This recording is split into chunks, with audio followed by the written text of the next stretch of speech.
आप heat stress in dairy cattle और उसे कैसे टैकल करना है, यह टॉपिक लेके आए हैं। हमारे साथ डॉक्टर सचिन रहाणे जी है, जो गवर्नमेंट ऑफ महाराष्ट्र से बिलॉन्ग करते हैं। He is livestock development officer with government of Maharashtra.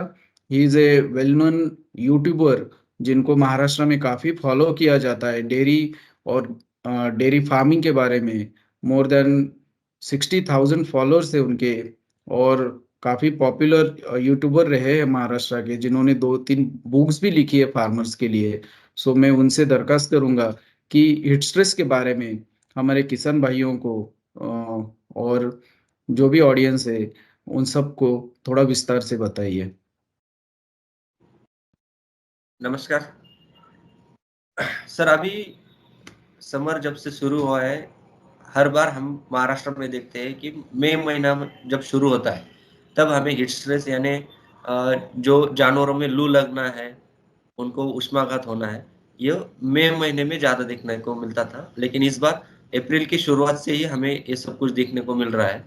इसके कुछ वजह है, उसमें खास करके हमें हीट स्ट्रेस क्यों होता है ये अगर पता होगा तो हम जान सकते हैं कि ये कैसे हो रहा है। तो इसमें सबसे पहले जानवर जो कुछ रहते हैं, हमारे दुधारू जानवर है, उनका थर्मोन्यूट्रल ज़ोन जो है, यानी कि वो अच्छे तरह से सुकून से जिस टेम्परेचर की रेंज में रह सकते हैं, वो है 4 से 20 डिग्री सेल्सियस। यहाँ पे जानवर आसानी से अपना जो कुछ दिनक्रम है वो ठीक से कर सकते हैं और अच्छे से दूध का प्रोडक्शन दे सकते हैं। अगर यहाँ से आगे टेम्परेचर बढ़ने लगेगा तो जानवरों में प्रॉब्लम आने लगती है। इसमें टेम्परेचर बढ़ने का सबसे ज़्यादा प्रभाव हमारे जो रुमिनेंट्स है, जो चुगाली करने वाले जानवर हैं, इनमें ज़्यादा दिखाई देता है, क्योंकि इनके पेट में जो फर्मेंटेशन होता है, इनका जो रुमेन रहता है वहाँ पे फर्मेंटेशन होता है और इस फर्मेंटेशन प्रोसेस में बहुत सारा हीट प्रोडक्शन होता है।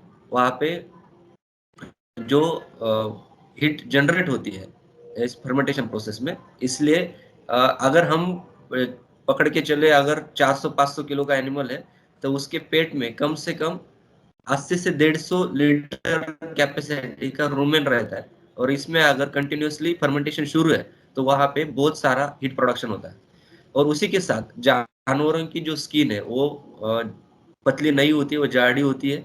उस पे हेयर कोट यानी उसमें ऊपर से हेयर भी रहते हैं। और जो जानवरों में स्वेट ग्लैंड है, यानी जो पसीना आना चाहिए, वो बहुत कम आता है।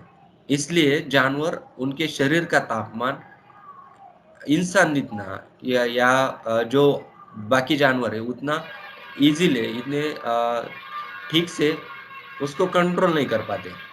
इसी समय अगर एनवायरनमेंट का टेम्परेचर बढ़ जाए, वहाँ पे वेंटिलेशन यानी जो जानवरों का शेड है वहाँ पे अगर हवा आती नहीं है, वहाँ पे शेड का डिज़ाइन अच्छा नहीं है, बहुत सारा धूप अंदर आ रहा है, वहाँ पे वेंटिलेशन कम है, यानी एयर करंट जो है किसी भी शेड में कम से कम 10 किलोमीटर पर आवर का स्पीड से हवा चलना चाहिए। इससे क्या होगा कि अंदर की गर्म हवा बाहर निकल जाएगी और शेड भी अच्छे हाइट के लिए होना चाहिए और उस पे फैन की सुविधा होनी चाहिए ताकि वहाँ पे ठीक से वेंटिलेशन हो सके। अगर ये नहीं है और वहाँ पे क्राउडिंग है तो जानवरों को इन टेम्परेचर का उसको थोड़ा सा ये होता है, फिर उसको स्ट्रेस दिखना शुरू हो जाता है